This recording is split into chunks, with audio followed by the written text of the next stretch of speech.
Ok, bonjour à tous. Donc, bienvenue pour la reprise du cours. Donc, je vais juste faire un tout petit point aujourd'hui sur l'agenda qui va nous occuper pendant les jours à venir. Donc, je vais vous faire une série de petites capsules vidéo, un peu comme dans le même esprit que celle-là. Donc, je découvre un petit peu le fonctionnement, hein. Donc, je tâtonne un peu. Euh, donc, je vais vous faire des slides. Je vais essayer de les lire et de les commenter au fur et à mesure. Euh, donc, je vous ai fait une première série zéro de slides avec juste finalement l'agenda. Donc, ce que j'essaie d'expliquer, c'est que je vais vous faire plusieurs petites capsules qui couvriront un petit peu tous les termes qu'il nous reste à voir. Euh, et je vais les classer suivant trois thèmes. Donc, après, vous pouvez faire l'ordre que vous voulez, mais pour le moment, les capsules, je les mettrai enfin, je vais les faire dans cet ordre-là et je les mettrai en ligne sur cet ordre-là. Donc, on verra essentiellement trois grands types de modèles, deux cas particuliers en fait du dernier. Donc, je vais commencer par la régression Bernoulli. Donc, l'idée de la régression de Bernoulli, c'est quoi? C'est juste dire qu'on a une variable y qui prend deux valeurs 0 ou 1. Donc, on peut voir ici une espèce d'indicatrice d'un événement. Donc, c'est ce qu'une personne décède. Donc, essayer de comprendre le décès. On travaillera un petit peu sur la base du Titanic et essayer de comprendre qui a survécu, par exemple. Donc, l'indicatrice d'une survie. Ça peut être un problème de crédit, ça peut être toutes sortes de problèmes 0-1, donc pour lesquels les modèles appropriés d'un point de vue probabiliste sont les modèles de Bernoulli. Donc on a ce modèle de Bernoulli avec une probabilité PI qui peut dépendre des individus et donc va dépendre de variables explicatives. Donc on verra en particulier le modèle logistique dans lequel la probabilité s'écrit comme un ratio entre l'exponentielle d'une combinaison linéaire et de 1 plus la même exponentielle de cette combinaison linéaire, ce qui nous fera forcément quelque chose en 0,1. Donc on reviendra un petit peu sur cette régression logistique et je vais insister sur deux extensions qu'on n'a pas encore vraiment eu le temps de voir en cours. Le premier, c'est sur le modèle binomial, dans lequel on autorise d'avoir plusieurs événements. Et encore, dans mes slides, je mets un n, mais en fait, en pratique, on pourra avoir un ni. Donc on pourra avoir des nombres qui sont différents en fonction des individus. Donc la seule chose, c'est que je demanderai que les n soient connus. Donc ça fait partie de mes données, je n'ai pas besoin de les estimer ou quoi que ce soit. Donc ça, c'est la première classe de modèles, donc des vrais modèles binomiaux, ce qui pourra nous servir éventuellement quand on aura des tableaux de contingence ou ce genre de choses. Et l'autre type de modèle, donc c'est des modèles multinomiaux pour lesquels, cette fois-ci, on peut avoir plusieurs classes. Donc, au lieu d'avoir juste deux classes 0, 1, cette fois-ci, j'en aurai plusieurs. Et donc là, on arrive dans les lois multinomiales ABC. Donc, je me limite à ABC parce que ça me prendra moins de place dans mes slides. Mais l'idée, c'est que je peux avoir des catégories. Donc, ça peut être des couleurs, ça peut être toutes sortes de choses. Et on va essayer de trouver des modèles pour ça. Donc, essayer de comprendre dans quelle modalité on a. Je pense que je finirai aussi sur un exemple sur la classification d'images. Donc, on aura des lettres manuscrites et on essaiera de deviner si jamais ça correspond à 0, 1, 2, 3, 4, 5. Voilà, donc, essayer d'attribuer un label à partir de caractéristiques. Donc, ce sera le premier type de modèle, donc c'est la régression de Bernoulli. Ensuite, on verra un autre type de données qui sont les données de comptage. Donc, les données de comptage, c'est le cas où Y qui est une variable qui est à valeur dans n, donc un antinaturel. Et là, le modèle le plus simple, c'est ce modèle de Poisson. Donc, on supposera que des Y suivent des lois de Poisson, et là encore, on autorise l'hétérogénéité, donc on supposera que les lambdas peuvent être différents. Donc, on passera un petit peu de temps sur ce modèle de Poisson, parce qu'il est quand même assez populaire, puis on décrira ses limites, on verra aussi des extensions possibles, en particulier quand on a là aussi des durées d'observation qui sont différentes. Donc, en parlant un petit peu d'exposition et tout ce genre de choses. Donc, on verra ces deux grandes familles de modèles, et ensuite, on verra, donc, pour créer une espèce de synthèse autour de tous ces modèles, les modèles GLM, donc les modèles linéaires généralisés, donc qui proposent une version plus générale et peut-être un peu plus formelle de ces problèmes.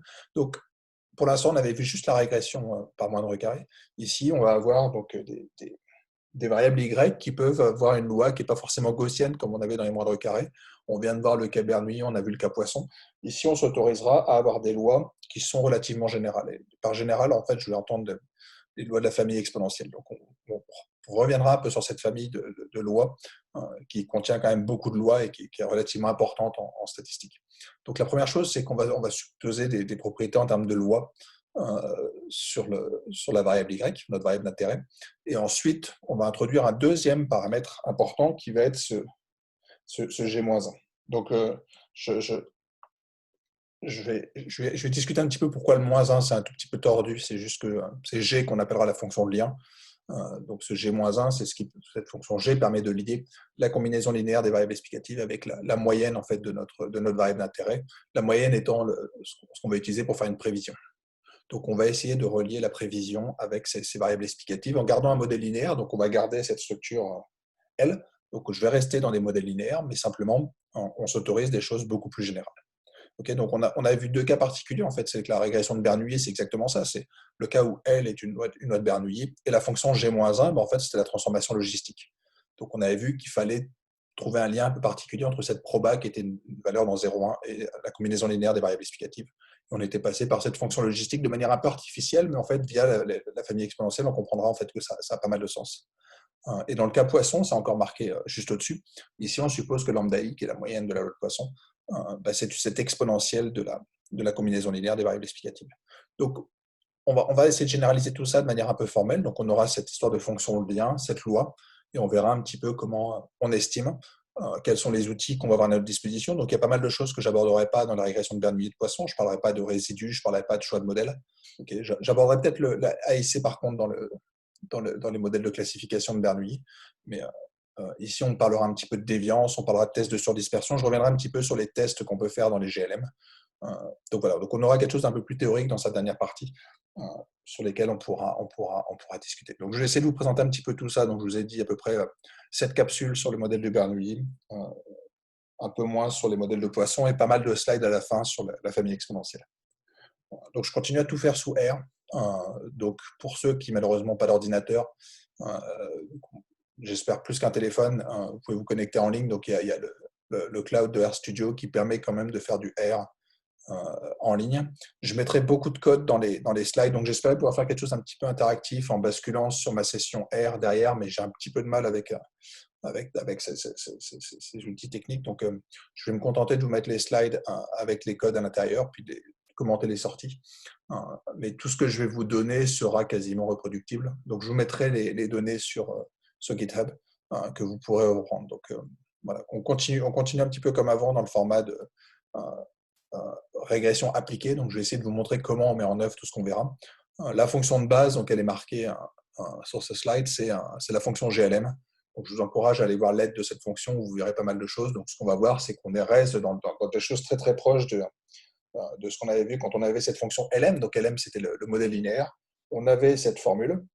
Et la seule chose qui va changer, c'est exactement les deux points dont je parlais juste avant. La première partie, c'est ce choix de la fonction L, donc elle est la famille de lois qu'on va retenir. Et ici, on va retrouver cette fonction qui va correspondre en fait à notre G ou notre G-1, donc suivant l'interprétation qu'on veut donner. Okay, donc on va avoir ces deux paramètres qu'il va falloir qu'on spécifie. On verra qu'éventuellement, on peut s'en passer. Donc en particulier, quand on faisait des régressions logistiques, on n'avait jamais spécifié la fonction lien, mais parce qu'en fait, c'est la fonction lien naturelle, dite canonique. Voilà, je reviendrai un petit peu là-dessus quand on présentera les GLM.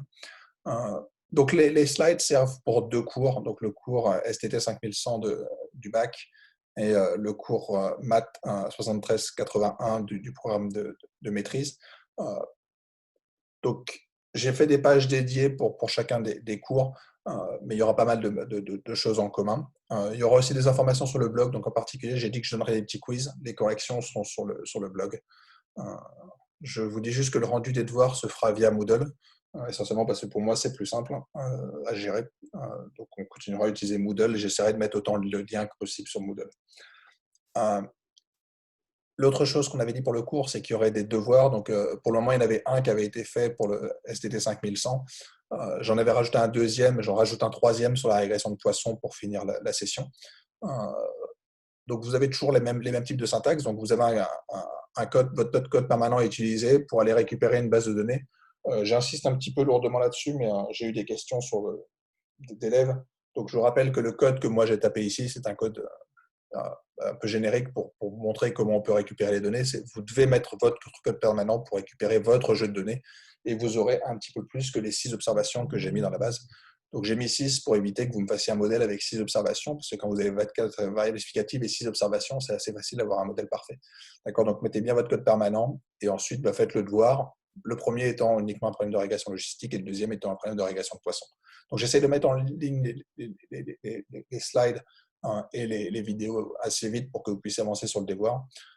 Et pour tous ceux qui voudraient aller un petit peu plus loin, je vous ai mis quelques livres. Donc, vous avez des livres un peu théoriques sur les GLM, donc en particulier le Makula-Ganelder, qui reprend quasiment tout en allant beaucoup plus loin sur ce que je vais faire. Des visions un peu plus pratiques, donc qui sont les 2 livres suivants. Je vous ai mis deux livres sur les régressions de comptage, parce qu'en actuariat, c'est quand même quelque chose d'assez important. Et j'ai mis un petit livre à la fin sur un problème un peu technique qu'on abordera à la toute fin sur les intervalles de confiance dans les modèles GLM, sur lesquels on pourra revenir. Voilà. Donc, moi, je pense que je vais arrêter là pour cette première partie. Et je vous donne rendez-vous lundi pour toute la suite. Voilà. À bientôt.